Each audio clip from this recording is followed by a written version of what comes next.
हो गया? ठीक है। बात तुम तैयार थे वैसे, जो कैमरा तुम पे है वैसे हद होती है मेरे पे है। ठीक है, आओ फ्री माइंड होके बंद कर दो, बंद कर दो, बंद कर दो। अरे ओ माशाल्लाह। अब मैं कहूँ नहीं, ये लाइन बोलूँ नहीं, मैं कोशिश करूंगा कि मैं वायरल नहीं हूँ। मेरे पापा सुबह देख रहे, वो मेरे को किसी ने बना के भेजी, मेरे पापा सुबह मैं बैठा हूँ, मेरा छोटा भाई मौसमी का जूस पिला दो। अरे मैंने कहा इसने देख ली। अरे वो गलती से हो जाता है। अध्याय फंस गोता में, तू ज्यादा मजे ले रहा है। अध्याय 4, ठीक है। अध्याय 4 का नाम था अपना कार्बन एवं उसके यौगिक। फ्री माइंड होके समझना, आज के बाद कभी नहीं पढ़ेंगे। जनवरी लास्ट अपने पास रिवीजन का, उसके बाद तुम ही पढ़ोगे, तुम्हारा केवल टेस्ट होगा। ठीक है, तो समझना, कुछ नहीं आओ तो पूछना। नोट्स बंद कर दो। कार्बन के यौगिक, कार्बन एवं उसके यौगिक। कल पढ़ लिया था कार्बन का परमाणु क्रमांक क्या होता है, इलेक्ट्रॉनिक विन्यास। कल क्या क्या पढ़ा था पढ़ने, एक तो पढ़ा था पढ़ने परमाणु की संरचना पढ़ी थी, वो कि बाह्यतम कोश में परमाणु की संरचना देखी थी। क्या पढ़ा था, इलेक्ट्रॉनिक विन्यास कैसे निकालते वो देखा था। फिर क्या पढ़ा था पढ़ने, संयोजकता के बारे में पढ़ा था, यही पढ़ा था ना, संयोजकता, और संयोजकता के जो इलेक्ट्रॉन होते हैं वो पढ़ा था। उसके बाद अपन ने क्या पढ़ा था, उसके बाद अपन अष्टक के नियम पर आकर रुके थे। अष्टक का नियम, और इस अष्टक के नियम को क्या कहा जाता है, अष्टक के नियम को और क्या कहा पढ़ा था पढ़ने, वो था ना अक्रियाशील गैसों का इलेक्ट्रॉनिक विन्यास, या क्या था वो, उत्कृष्ट गैस विन्यास। बोल दिया करो रे, उत्कृष्ट गैस विन्यास, यही पढ़ा था अपन ने मौर्य। ठीक है ना, तो ये ध्यान रखना, अष्टक का नियम पढ़ा था और उत्कृष्ट गैस विन्यास पढ़ा था। परमाणु की संरचना, इलेक्ट्रॉनिक विन्यास, संयोजकता, अष्टक का नियम और उत्कृष्ट गैस विन्यास। चारों में किसी को कुछ पूछना हो तो वो पूछ सकता है मेरे से कि सर मेरे को ये टॉपिक समझ नहीं आया, एक बार वापस रिपीट कर, पूछना हो किसी को। मैं इसके बाद नहीं पढ़ूंगा, मैं रियली कह रहा हूँ। मैं ना तो तुम्हें नोट्स पढ़ने के लिए कहूँ ना कुछ ना, चौथा चैप्टर निकल गया तो निकल गया, मैथ्स में पहली दूसरी तीसरी निकल गई तो निकल गई, उसके बाद कभी कुछ नहीं करूंगा। फरवरी वो अप्रैल में तुम ही करोगे तुम्हारे दम पे। ठीक है, तो पूछना किसी को, पक्का आगे चलूं? ओके। अपन यहाँ पे पढ़ रहे थे कि सर हम कार्बन क्यों पढ़ रहे, तो कार्बन का कल परमाणु क्रमांक कितना पढ़ा था पढ़ने, मेरे को पता ये पढ़ा हुआ है लेकिन आज का और हो जाएगा। कार्बन का परमाणु क्रमांक कितना होता है किरण दीदी, तो इसका इलेक्ट्रॉनिक विन्यास क्या हो जाएगा मौर्य, 2,4। इसके मतलब इसके बाह्यतम कोश में कितने इलेक्ट्रॉन होते हैं, 4 इलेक्ट्रॉन। ये इसलिए तो तेरे पास रखी है तूने, ये उल्टा खुलता है, खोलो।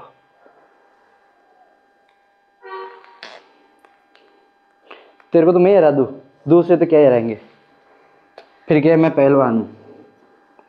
कार्बन का परमाणु क्रमांक 6 और इसका इलेक्ट्रॉनिक विन्यास कितना है, 4। मतलब इसको अपना अष्टक का नियम पूरा करने के लिए कितने इलेक्ट्रॉन चाहिए, 4 इलेक्ट्रॉन चाहिए। या ये क्या कर दे, अपने 4 इलेक्ट्रॉनों को त्याग दे।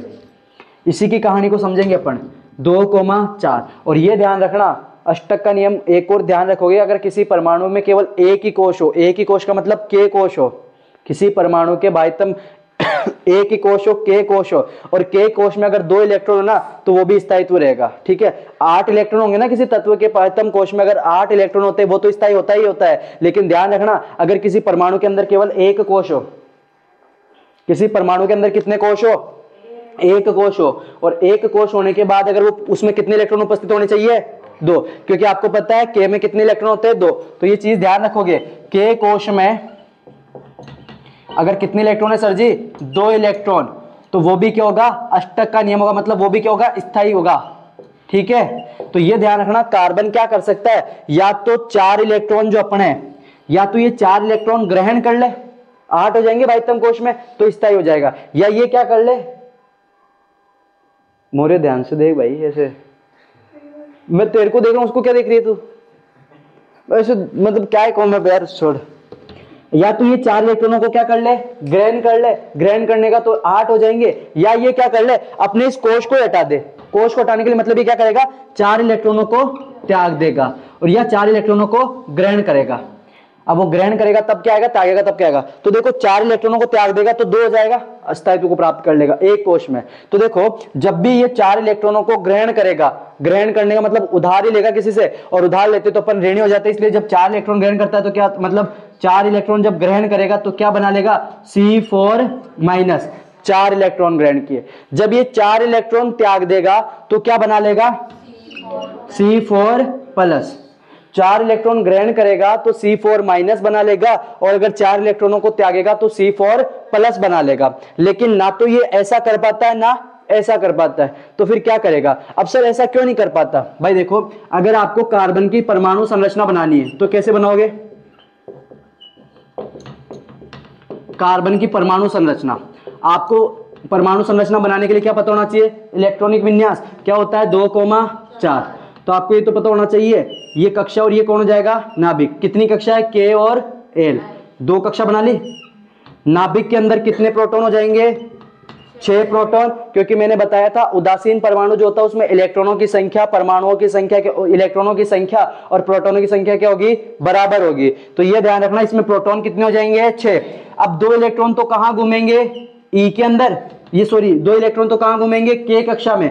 4 इलेक्ट्रॉन कहां घूमेंगे, L कक्षा में। तो ये बन गई कार्बन की परमाणु संरचना।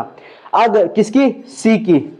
अगर मैं पूछूं C4- की परमाणु संरचना बनाओ, C4 जो है ना इसकी परमाणु संरचना बनाओ, तो C4- माइनस कब आ रहा है, जब इसने उधार लिया, कितना उधार लिया, 4 उधार लिया। तो देखो इसकी क्या होती है, ये नाभिक, ये K कक्षा और ये L। ये नाभिक में प्रोटॉन तो कितने रहेंगे सर जी, भाई इसके साथ तो कोई छेड़खानी नहीं हो रही है ना। इधर वाले कोश में कितने इलेक्ट्रॉन रहेंगे, 1 इलेक्ट्रॉन यहाँ, 1 इलेक्ट्रॉन यहाँ। इसमें देखो 4 तो इसके खुद के पास थे ना, 1 2 3 4 बाबूजी ने और उधार ले लिए, उधार लिए ना, तभी तो C4-। अब उधार बाह्यतम कोश में आएंगे, 1 ये उधार वाले बनाए तो अलग दिखे, तो 2 3 और ये लो 4, तो बाह्यतम कोश में हो गए 8 इलेक्ट्रॉन। इसका मतलब ये स्थायित्व को प्राप्त कर लेगा। लेकिन यहां पे देखो प्रोटॉन कितने, 6, इलेक्ट्रॉन कितने हो गए, 2 तो यहां पे और 8 बाहर, तो कितने इलेक्ट्रॉन हो गए, 10 इलेक्ट्रॉन। तो 6 प्रोटॉन वाले नाभिक के लिए 10 इलेक्ट्रॉनों को संभाले रखने के लिए क्या होता है, मुश्किल होता है। इनके लिए क्या होता है, मुश्किल होता है। इसका मतलब जब मुश्किल है तो ये इसको संभाल नहीं सकते और इसका अस्तित्व नहीं रह पाएगा। क्या ध्यान रखोगे, C4- के लिए C4- क्यों नहीं बनाता, क्योंकि सर प्रोटॉन तो 6 रहते हैं लेकिन इलेक्ट्रॉन 10 आ जाते हैं। तो 6 प्रोटॉन वाले नाभिक के लिए 10 इलेक्ट्रॉनों को संभाले रखना मुश्किल होता है, इसलिए C4- नहीं बनता। चलो कोई बात नहीं सर, C4- नहीं बनाता तो ये जो 4 है वो भी खत्म करवा दो, C4+ बनवा दो। आओ C4+ की इलेक्ट्रॉन बिंदु संरचना बनानी है। सीधी सी बात है, 4+4 त्याग चुका है भाई। इलेक्ट्रॉनिक विन्यास कितना होता है, 2,4, ये 4 त्याग चुका है, तो मतलब ये कक्षा ही खत्म हो गई ना इसकी, ठीक है। ये नाभिक और ये केवल कौन सी कक्षा रहेगी इसके अंदर, K कक्षा। K कक्षा तो कितने इलेक्ट्रॉन रहेंगे, 2 इलेक्ट्रॉन। लेकिन प्रोटॉन तो कितने रहेंगे अपने, ये नाभिक है, ध्यान रखना ये कौन है, नाभिक, ठीक है। 6 प्रोटॉन और इलेक्ट्रॉन कितने हैं सर जी, 2। प्रोटॉन ज्यादा ताकतवर हो जाएंगे इलेक्ट्रॉनों से, तो ये प्रोटॉन इलेक्ट्रॉन को क्या कर लेंगे, आकर्षित कर लेंगे अपनी तरफ, प्लस वाले माइनस को आकर्षित कर लेंगे। तो इस प्रकार तो कार्बन का अस्तित्व ही खत्म हो जाएगा, अस्तित्व ही खत्म हो जाएगा, ठीक है। तो ये ध्यान रखना कि 6 प्रोटॉन वाले नाभिक के लिए 2 इलेक्ट्रॉनों को संभालने के लिए अत्यधिक ऊर्जा की आवश्यकता है। यहाँ पे कितनी आवश्यकता होती है, अत्यधिक ऊर्जा की आवश्यकता होती है, जो कि असंभव है। इसलिए कार्बन ना तो इलेक्ट्रॉनों को ग्रहण करके C4- बनाता है, ना इलेक्ट्रॉनों को त्याग कर C4+ बनाता है, ठीक है। लेकिन सर जी ये तो स्थायित्व तो प्राप्त करना चाहता है भाई, जैसे हर इंसान मोक्ष प्राप्त करना चाहता है, वैसे ही 118 के 118 तत्व क्या चाहते हैं, मोक्ष प्राप्त करना चाहते हैं। मोक्ष का मतलब स्थायित्व को प्राप्त करना चाहते हैं। अब स्थायित्व के लिए जो भी हो सकता है वो करने की कोशिश करेंगे। अगर इलेक्ट्रॉनों को त्याग कर स्थायित्व प्राप्त कर सकते हैं तो इलेक्ट्रॉनों को त्याग कर स्थायित्व प्राप्त करेंगे, और अगर इलेक्ट्रॉनों को ग्रहण कर स्थायित्व प्राप्त कर सकते हैं तो इलेक्ट्रॉनों को ग्रहण करके स्थायित्व प्राप्त करेंगे। लेकिन अगर दोनों ही नहीं हो, ना तो त्याग पा रहे ना ग्रहण कर पा रहे, और ऐसी हालत है किसकी, कार्बन की, ना तो त्याग पा रहा है ना ग्रहण कर पा रहा है, तो ये क्या करेगा, पार्टनरशिप करेगा। पार्टनरशिप का मतलब क्या करेगा, साझा करेगा। ये क्या करेगा, साझा करेगा। तो यहां पे ध्यान रखना, जो कार्बन है ना तो C4 माइनस बनाता है ना C4 प्लस बनाता है।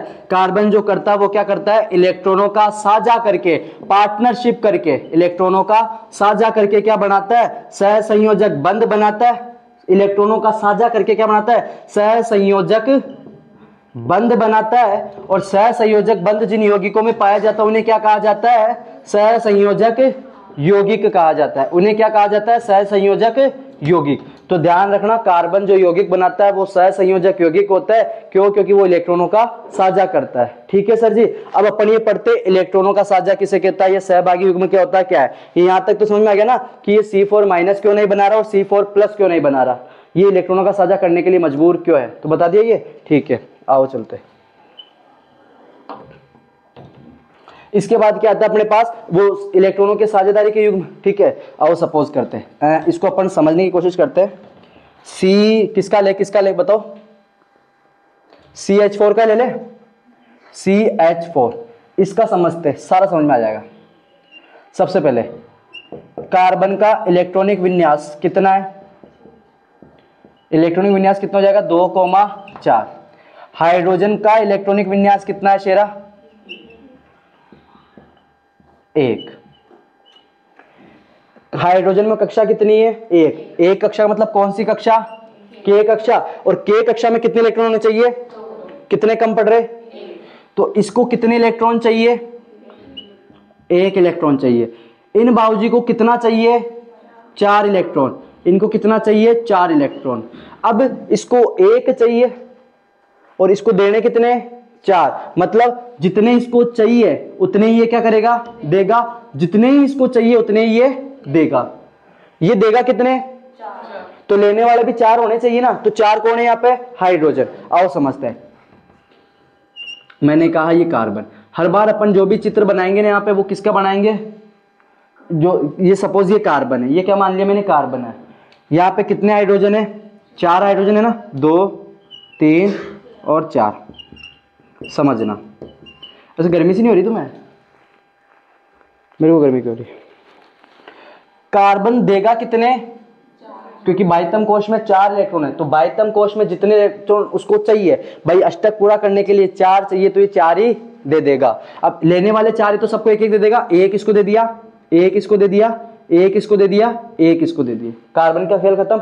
ओके, हाइड्रोजन को कितना चाहिए, 1 चाहिए। क्यों चाहिए बाबूजी, इसमें K ही कोश पाया जाता है और K कोश में कितने इलेक्ट्रॉन होने चाहिए, 2 इलेक्ट्रॉन, तब वो स्थायी होता है। तो यहाँ पे K में 1 कम पड़ रहा है ना, अभी 1 कम पड़ रहा है। जितना कम पड़ रहा है उतना ये पार्टनरशिप में दे देगा, जितने कम पड़ रहे हैं उतने पार्टनरशिप में।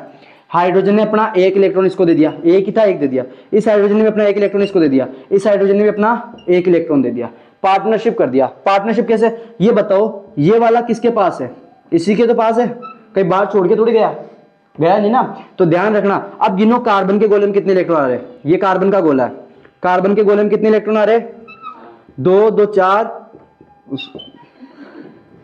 7 साले तो कितने हो गए कार्बन के इलेक्ट्रॉन, कितने हो गए, कार्बन के खुद के गोले में कितने इलेक्ट्रॉन हो गए, 8 इलेक्ट्रॉन। और हाइड्रोजन के गोले में कितने इलेक्ट्रॉन हो गए, 2 इलेक्ट्रॉन। और इसका जब 2 इलेक्ट्रॉन हो गए तो हाइड्रोजन भी स्थायित्व को प्राप्त कर लेगा, और जब इसमें 8 इलेक्ट्रॉन हो गए तो ये भी क्या कर लेगा, स्थायित्व को प्राप्त कर लेगा। ना तो इसने इलेक्ट्रॉन ग्रहण किए न त्यागे, इसने केवल क्या किया, पार्टनरशिप की। इसने कार्बन ने हाइड्रोजन से बात की, बाबूजी 1 पेटी मेरे पास, 1 पेटी आपके पास, आओ दोनों मिलकर क्या कर लेते हैं, एक धंधा खोल लेते हैं। तो इन दोनों ने मिलकर, अब कार्बन ने कहा भाई मेरे पास तो है ना 4 जनों को मैं 4 जने ले सकता हूं। कार्बन ने कहा मेरे पास 4 पेटी है, हाइड्रोजन ने कहा मेरे पास 1 पेटी है। तो कार्बन ने कहा मेरे को तो 4 पेटी वाली चाहिए, तो हाइड्रोजन ने अपने भाइयों को फोन किया, आ जाओ तीनों अपनी अपनी पेटी लेके।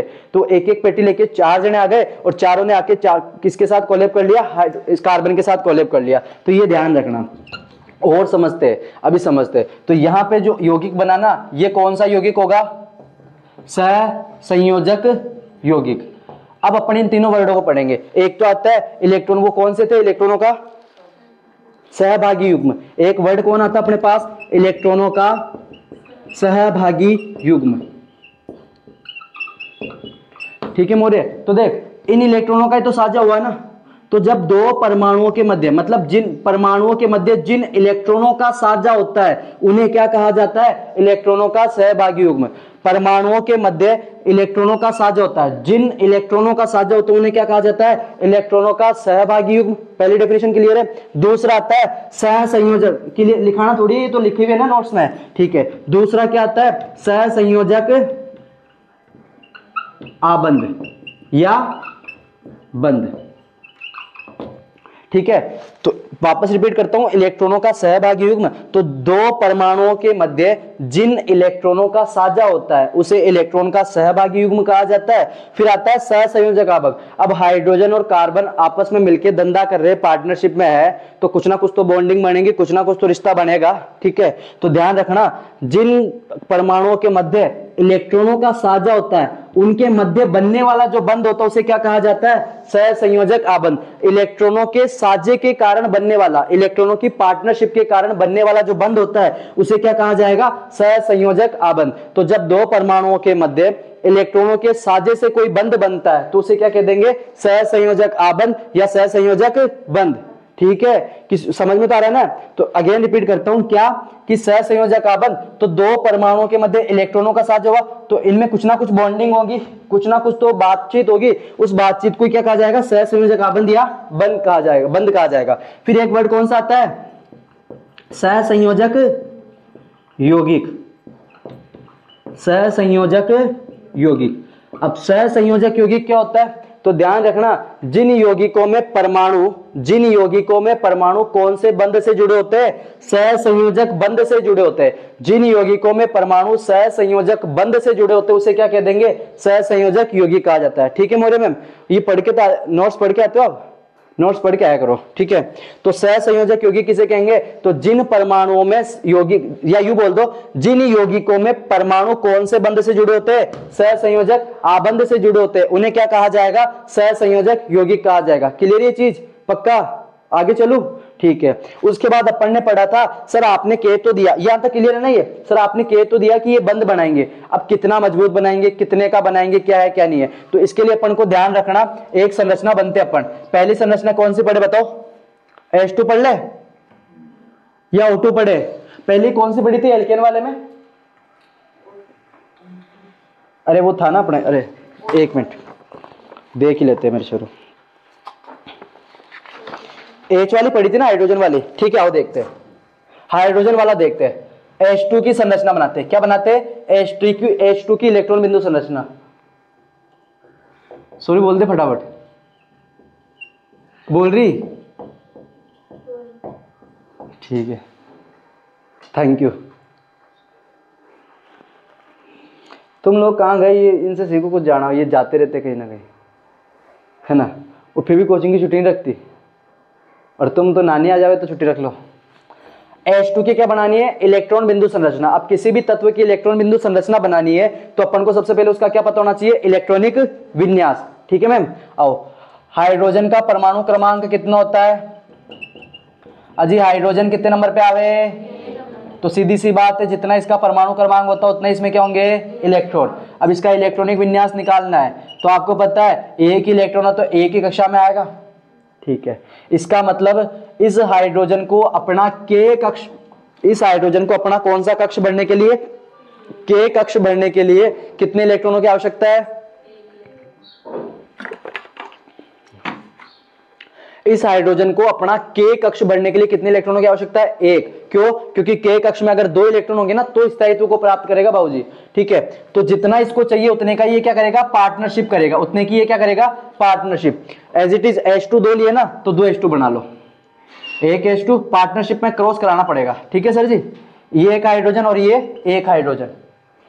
इस हाइड्रोजन को कितना चाहिए? एक। तो एक चाहिए तो एक ही देगा ये, इसने इस हाइड्रोजन ने एक दे दिया। इस हाइड्रोजन को कितना चाहिए? भाई सेम ही रहेगा ना, तो इसको भी एक चाहिए तो इसने भी कितना दे दिया? एक दे दिया। तो देखो अब हाइड्रोजन के K कोश में कितने इलेक्ट्रॉन आ जाएंगे? दो। इसके गोले में भी दो आ गए और इसके गोले में भी कितने आ गए? दो आ गए। ये लो, तो हाइड्रोजन और हाइड्रोजन दोनों के में दो दो आ गए तो इन्होंने स्थायित्व को प्राप्त कर लिया। अब यहाँ पे कितने इलेक्ट्रॉनों का साझा हुआ? तो हाइड्रोजन और हाइड्रोजन के बीच दो इलेक्ट्रॉनों का साझा होता है, तो दो इलेक्ट्रॉन का मतलब एक जोड़ा, दो इलेक्ट्रॉन, दो आदमी रहते तब एक जोड़ा बोलते हैं ना अपन, तो दो इलेक्ट्रॉन का मतलब एक डंडी। तो हाइड्रोजन और हाइड्रोजन के बंध जो पाया जाता है भाई, इनके बीच जो पार्टनरशिप होगी, तो हाइड्रोजन और हाइड्रोजन के बीच जो बंध पाया जाता है उसे क्या बोला जाता है? एकल बंध बोला जाता है। उसे क्या बोला जाता है? एकल बंध। अब एकल बंध की डेफिनेशन पूछूं तो क्या होगा? जब दो परमाणुओं के मध्य कितने इलेक्ट्रॉनों का? दो इलेक्ट्रॉनों का साझा होता है। दो परमाणुओं के मध्य, सॉरी बोल रही, तेज बोल, आराम है, क्या आराम है, चलो छोड़ो। जब दो परमाणुओं के मध्य कितने का साझा होता है? जब दो परमाणुओं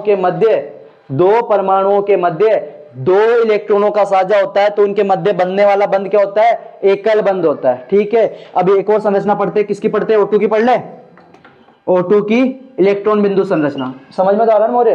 पढ़ा हुआ किस किसका नहीं है मेरे से? प्रताप सर समझ में तो आ रहा है ना पक्का? ऑक्सीजन की इलेक्ट्रॉन बिंदु संरचना। चेहरा उतरा उतरा से क्यों है? नहीं,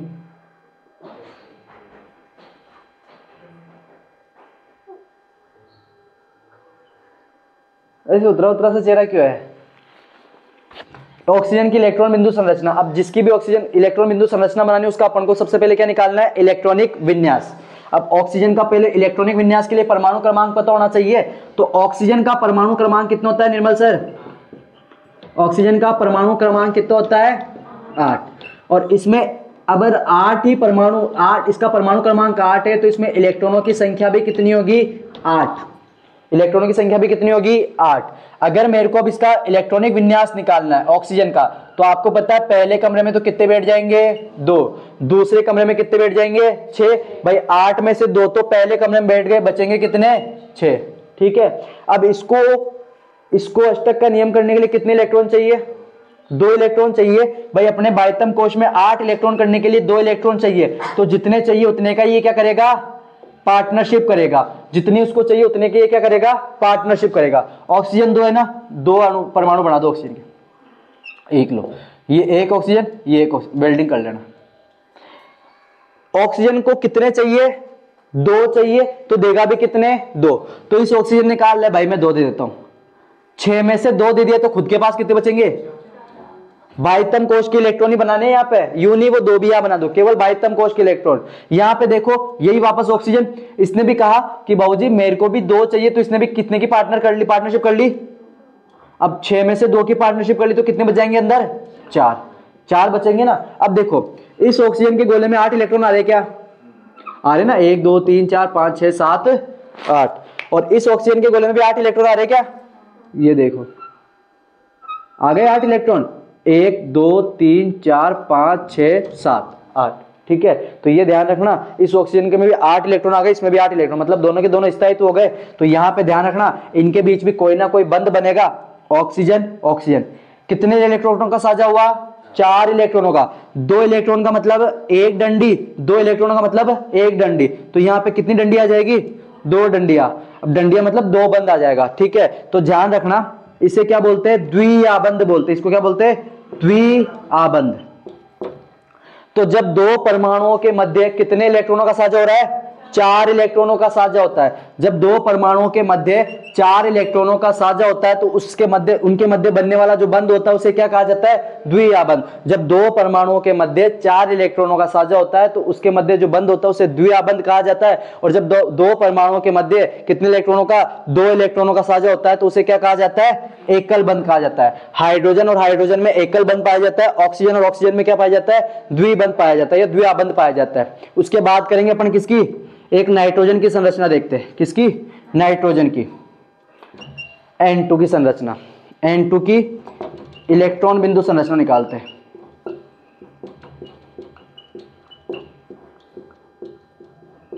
N2 की इलेक्ट्रॉन बिंदु संरचना आओ देखते हैं। इसके लिए आपको भी पता क्या होना चाहिए? परमाणु क्रमांक पता होना चाहिए नाइट्रोजन का भी। नाइट्रोजन का परमाणु क्रमांक। नाइट्रोजन कौन से नंबर पे आता है गौतम सर? परमाणु क्रमांक कितने पे आता है? 7। अब जितने पे आ रहा है उतने इसके अंदर क्या हो जाएंगे? इलेक्ट्रॉन। कितने इलेक्ट्रॉन जाएंगे? 7 इलेक्ट्रॉन। भाई जितना परमाणु क्रमांक उतने के हो जाएंगे इलेक्ट्रॉन। तो ये ध्यान रखना, इसमें 7 इलेक्ट्रॉन, तो इसका इलेक्ट्रॉनिक विन्यास क्या हो जाएगा? भाई मेरे पास 7 आदमी, पहले कमरे में कितने बैठ गए? 2, बचेंगे कितने? 5। ये लो 2 और 5 7 हो गए। इसको अष्टक का नियम पूरा करने के लिए कितने चाहिए कमलेश सर? अपने बाह्यतम कोश में 8 इलेक्ट्रॉन पूरा करने के लिए कितने इलेक्ट्रॉन चाहिए? 5 है मेरे पास, 8 करने के लिए कितने चाहिए? 3। तो जितने इसको चाहिए उतने का ही ये क्या कर लेगा? पार्टनरशिप कर लेगा। उतने की ये क्या कर लेगा? पार्टनरशिप कर लेगा। ठीक है, ये तो कल का बताया हुआ था। कहाँ गए वो? है अभी तो टाइम, हो जाएगा आज तो काफी। इसमें पूछना थोड़ी है किसी को, सहसंयोजक योग कुछ नहीं पूछना। ओके,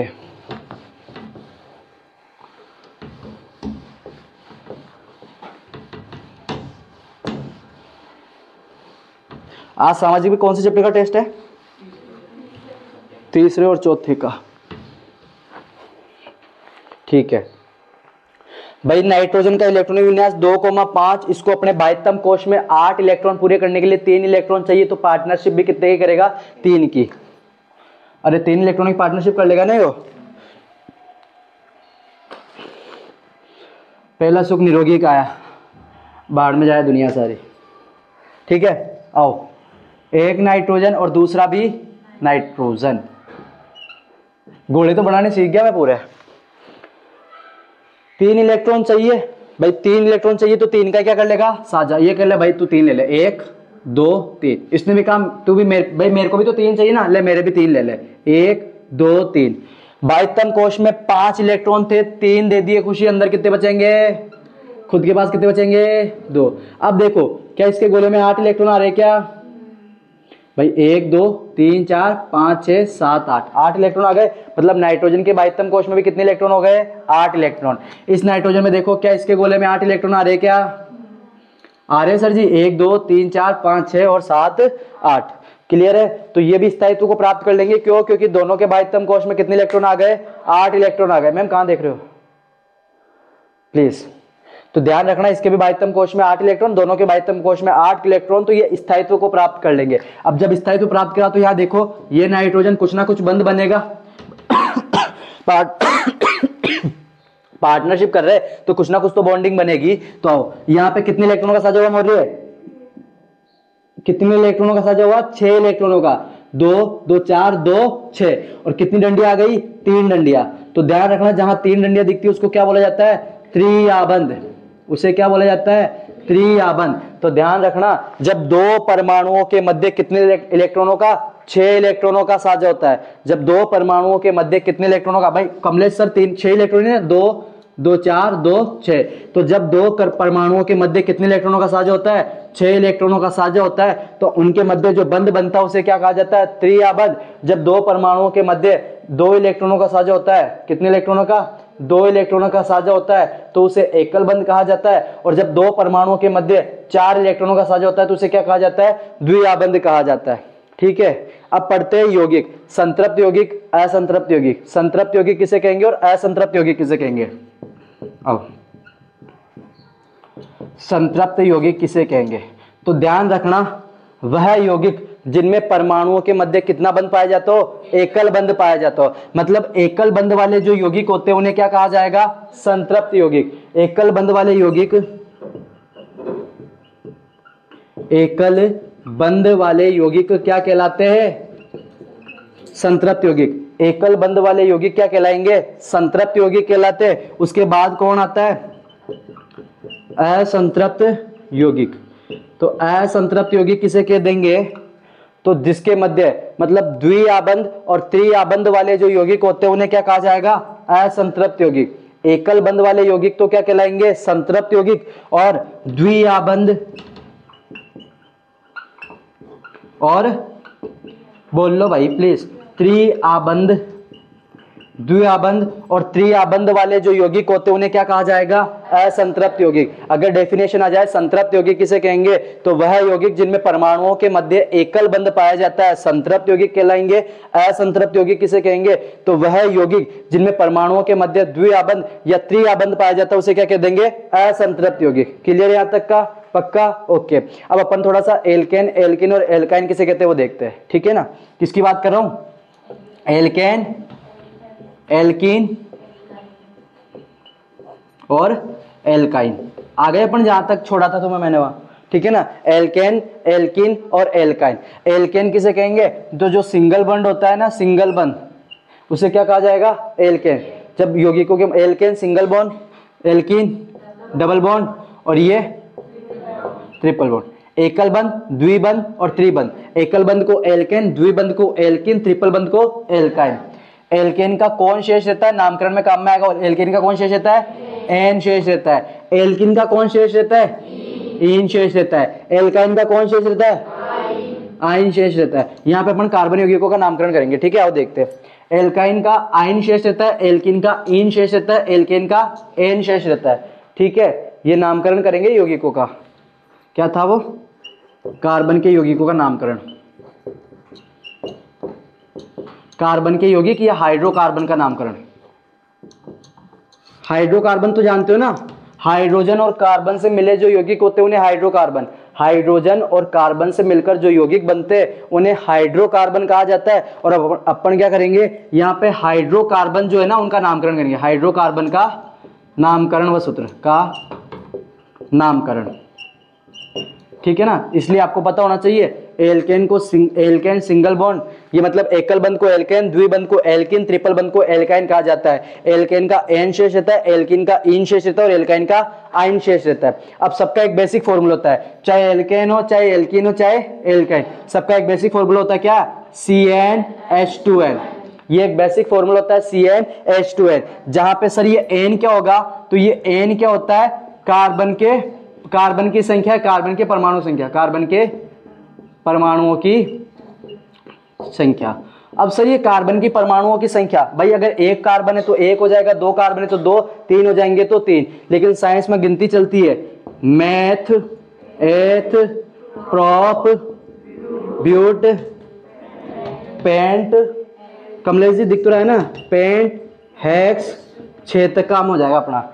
मैथ का मतलब कार्बन के परमाणु संख्या कितनी? एक। एथ का मतलब कार्बन के परमाणु संख्या, प्रोप का मतलब कार्बन के परमाणु संख्या, ब्यूट का मतलब कार्बन के परमाणु संख्या, पेंट का मतलब कार्बन के परमाणु संख्या, हेक्स का मतलब कार्बन के परमाणु संख्या 6। तो ये समझ तो गए ना, एन कौन होता है? कार्बन के परमाणुओं की संख्या। ये बेसिक फॉर्मूला होता है, लेकिन तीनों का अलग अलग होता है। तीनों का क्या होता है? अलग अलग। जैसे एल्केन का क्या लिख दोगे? एल्केन का लिख देते हैं अपन CnH2n। एल्किन का भी क्या लिख दिया? CnH2n। और एल्काइन का भी क्या लिख देते हैं? CnH2n। ये तो बेसिक फॉर्मूला लिख दिया, एल्केन, एल्किन और एल्काइन का बेसिक फॉर्मूला लिख दिया। अब अपन को याद होना चाहिए, लगाओ, हटाओ, घटाओ। क्या? लगाओ, लगाओ, हटाओ, घटाओ। अब क्या लगाओ, क्या हटाओ, क्या घटाओ? तो दो को लगा दो, मतलब दो जोड़ दो, हटाओ, दो को हटा दो और क्या घटा दो? दो घटा दो। तो ये एल्काइन का हो गया, ये एल्किन का हो गया और ये एल्केन का हो गया। तो ये फॉर्मूले ध्यान रखोगे, क्लियर है ना। तो एल्केन का फॉर्मूला क्या हो जाएगा? CnH2n+2। एल्किन का फॉर्मूला क्या हो जाएगा? CnH2n। और एल्काइन का फॉर्मूला क्या हो जाएगा? CnH2n-2। एल्केन का एन शेष रहता है, एल्किन का इन शेष रहता है और एल्काइन का आइन शेष रहता है, ठीक है।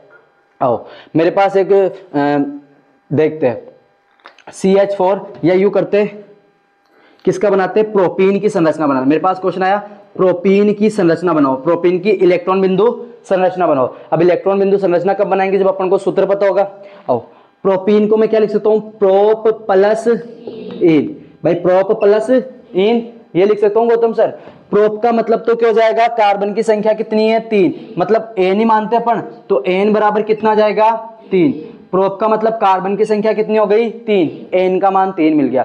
इन, खुशी दीदी, एन किसका शेष रहता है? एल्किन का। एल्किन का फॉर्मूला क्या होता है?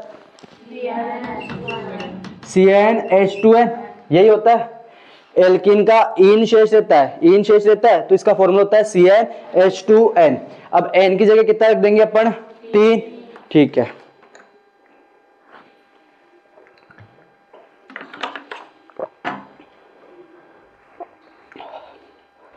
n की जगह कितना रख दूंगा? 3, H2। n की जगह भी कितना रख दूंगा? 3, C3H 2 तिया 6। तो ये फॉर्मूला आ गया प्रोपीन का C3H6। लेकिन सर जी अपन को सूत्र नहीं निकालना, अपन को तो इलेक्ट्रॉन बिंदु संरचना भी बनानी है। क्या बनानी है? इलेक्ट्रॉन बिंदु संरचना। टाइम है अभी तो, कर दूंगा इधर का तो साफ, एकल बंध, द्विबंध, त्रियाबंध। मैम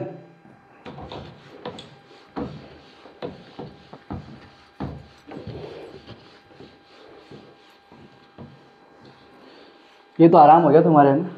मेरे को साफ करना पड़ता है नहीं सर?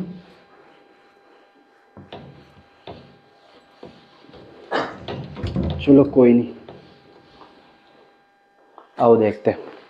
लेकिन सर जी हमें तो प्रोपीन की क्या बनानी है? इलेक्ट्रॉन बिंदु संरचना बनानी है। प्रोपीन की इलेक्ट्रॉन बिंदु संरचना। अब आपको पता है प्रोप में कार्बन कितने रहते हैं? 3 कार्बन बना दो, 1 2 3। पहले अपन संरचना सूत्र बना लेंगे। अब आपको पता है प्रोपीन में इन शेष रह रहा था। इन किसका शेष रहता है? एल्कीन। एल्कीन में कितना बंध आता है? डबल बंध आता है ना, द्विबंध आता है। तो कार्बन कार्बन के बीच में क्या लगा दोगे? द्विबंध। अब इन तीनों में से किसी के बीच में क्या लगा दोगे आप? 2 डंडियां लगा दो। भाई 2 डंडी तो आती है ना, ठीक है ना, डबल बॉन्ड आएगा। तो अब यहां नहीं लगाना, केवल एक जगह लगाना, या तो यहां लगा लो या यहां लगा लो। लगा लिया। अब आपको पता होना चाहिए कार्बन जुड़ कितनी डंडियों से सकता है? 4 डंडियों से। ये कार्बन अभी किसी से नहीं जुड़ रखा ना, 1 2 3 4, ठीक है। ये कार्बन कितनी डंडियों से जुड़ सकता है? 4 से। जुड़ कितनी से रखा है? 1 2 3, एक बाकी है, 1 बना दो। ये कार्बन कितनी डंडियों से जुड़ सकता है? 2 से जुड़ रखा है तो 2 और बना दे, 1 2। जुड़ेगा कौन इनसे? तो जुड़ेगा कौन इनसे? हाइड्रोजन। 1 2 3 4 5 6। तो ये ध्यान रखना, प्रोपीन का सूत्र C3H6, प्रोपीन का संरचना सूत्र ये होता है। ये क्या है? प्रोपीन का संरचना सूत्र। सर जी इलेक्ट्रॉन बिंदु संरचना बनानी है। क्या बनानी है?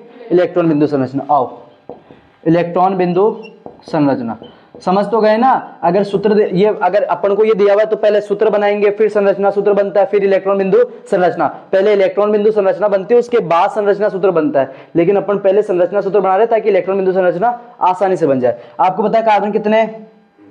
3 गोले बना दे क्रॉस कराते हुए, 1 2 3। 1 कार्बन 1 कार्बन 1 कार्बन। इस कार्बन पे कितने हाइड्रोजन और जुड़े हुए? 3। 1 2 3। इस कार्बन पे 1, इस कार्बन पे 2। जुड़ा हुआ कौन है?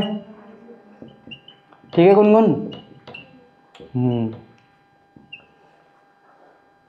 ठीक है, हाइड्रोजन। आओ यहां देखो, सबसे पहले कार्बन और कार्बन के बीच कितनी डंडी? 1 डंडी। 1 डंडी का मतलब 2 इलेक्ट्रॉन। तो 2 में से 1 इलेक्ट्रॉन इस कार्बन का और 1 इलेक्ट्रॉन इस कार्बन का। भाई 1 डंडी का मतलब 2 इलेक्ट्रॉन, 2 डंडी का मतलब 4 इलेक्ट्रॉन और 3 डंडी का मतलब 6 इलेक्ट्रॉन। यहाँ कार्बन और कार्बन के बीच कितनी डंडियां है? 2 डंडियां, मतलब द्विआबंध है। और द्विआबंध कब बनता है? जब कितने इलेक्ट्रॉनों का साझा होता है? 4। तो लो सर जी 2 इसके हो जाएंगे, 4 में से 2 इसके और 2 इसके। क्लियर है? यहां देखो कार्बन और हाइड्रोजन के बीच में कितनी डंडी? 1 डंडी।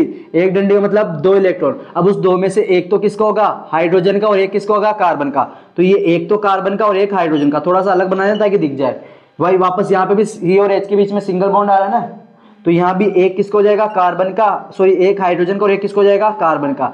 यहाँ भी सिंगल बॉन्ड आ रहा है तो 1 हाइड्रोजन का और 1 किसको हो जाएगा? कार्बन का। यहाँ भी सेम ऐसा का ऐसा, 1 हाइड्रोजन का 1 कार्बन का। यहाँ भी 1 हाइड्रोजन का और 1 कार्बन का, 1 हाइड्रोजन का और 1 कार्बन का। ये इलेक्ट्रॉन बिंदु संरचना बन गई, ये संरचना सूत्र बन गया, और ये इसका सूत्र निकाल लिया C3H6।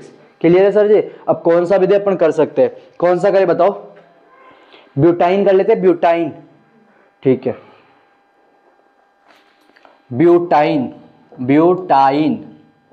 ठीक है, ब्यूटाइन की समझना कमलेश सर। ब्यूटाइन का मतलब मैं इसको ऐसे लिख सकता हूं क्या? ब्यूट प्लस आइन। अब मेरे को ये तो पता चल गया ब्यूट का मतलब क्या हो जाएगा सर? कार्बन की संख्या 4, यानी n बराबर कितना आ गया? 4। आइन, खुशी दीदी आइन किसका शेष रहता है? एल्काइन का। और एल्काइन का फॉर्मूला क्या होता है? CnH2n-2। एल्काइन का फॉर्मूला क्या होता है? CnH2n-2। और आपको पता है जब एल्काइन है तो एल्काइन में कितनी डंडी आएगी? कार्बन कार्बन के बीच 3 डंडियां। मतलब यहाँ पे क्या बनाना अपन को? ट्रिपल बॉन्ड बनाना है। CN की जगह कितना रख दूंगा प्रताप सर? 4। कुछ समझ नहीं तो पूछ लेना भाई जी। H2 N की जगह कितना रख दूंगा 4 माइनस 2 C4H8 माइनस का 2 C4H6 8 में 2 गया। तो ध्यान रखना इस ब्यूटाइन का फॉर्मूला क्या बना C4H6 इसका मतलब कार्बन कितने बनाने हैं 4।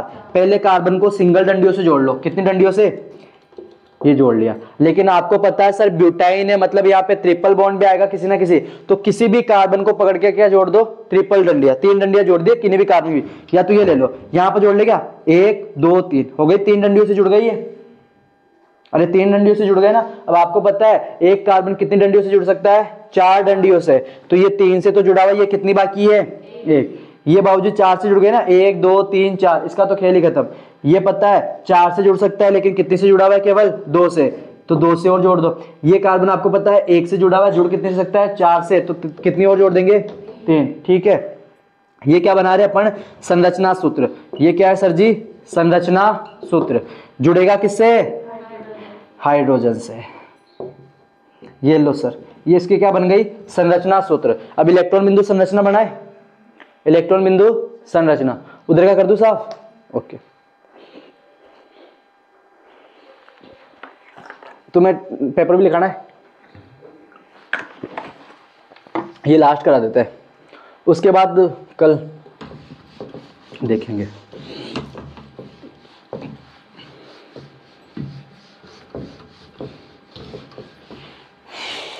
आओ, ये क्या बन गया, इसको यहां बना देता हूं ताकि आसानी समझ में आ जाएगा। H C triple bond C C H C, अरे यही बनाई थी ना अपन ने। ठीक है, ये बनाया था। अब इसके क्या बनानी है अपन को इलेक्ट्रॉन बिंदु संरचना। साला है ना, क्यों हंसते तो होंगे मेरे पे, पर कोई नहीं यार, अब क्या कर सकते हैं। सामने नहीं हंसते तुम, ये भी अच्छी बात है। कार्बन बना दे 4 2 3 4। यहां कार्बन के साथ कौन जुड़ा हुआ है एक हाइड्रोजन। इस कार्बन पे तो कुछ भाई, ये भी कार्बन ये भी कार्बन ये भी कार्बन। तीसरे नंबर के कार्बन पे 2 हाइड्रोजन, एक ऊपर एक नीचे। चौथे कार्बन पे तीनों तरफ 1 2 3। ठीक है, आओ यहां कार्बन और कार्बन के बीच कितनी डंडियां 3 डंडियां। 3 डंडियां का मतलब कितना इलेक्ट्रॉन हो जाएगा 6 इलेक्ट्रॉन, तो 3 इसके और 3 इस फूफा जी के। यहां कार्बन कार्बन के बीच में एक डंडी का मतलब 2 इलेक्ट्रॉन, 2 में से तो एक इस कार्बन का और 2 में से एक इस कार्बन का। ठीक है, ओके। यहां देखियो क्या था, इस कार्बन में कार्बन कार्बन के बीच 2 डंडी का मतलब सॉरी एक डंडी है और एक डंडी का मतलब 2 इलेक्ट्रॉन, तो 2 में से एक इसका और एक इसका। यहां कार्बन और हाइड्रोजन के बीच में कितनी डंडी एक डंडी और एक डंडी का मतलब कितने इलेक्ट्रॉन 2 इलेक्ट्रॉन। 2 में से एक तो, अरे ये हाइड्रोजन तो बनाया नहीं, एक तो किसको जाएगा कार्बन का और एक किसको जाएगा हाइड्रोजन का।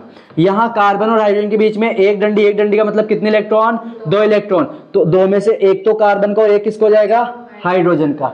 ठीक है, यहां कार्बन और हाइड्रोजन के बीच में एक डंडी का मतलब कितने इलेक्ट्रॉन 2 इलेक्ट्रॉन, तो 2 में से एक तो कार्बन का हो जाएगा और एक किसको जाएगा शेरा हाइड्रोजन का।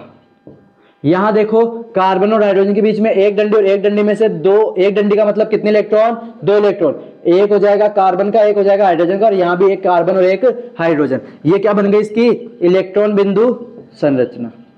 लो सर क्लियर है, तो ये इलेक्ट्रॉन बिंदु संरचना सूत्र, और वो ये जो सूत्र निकालना है ना वो अपन आराम से कर सकते हैं अगर फॉर्मूले याद है एल्केन और एल्काइल के। ठीक है शेरा, ओके निकालो सामाजिक के। इसको यार कोई खड़ा होकर बंद कर दिया करो।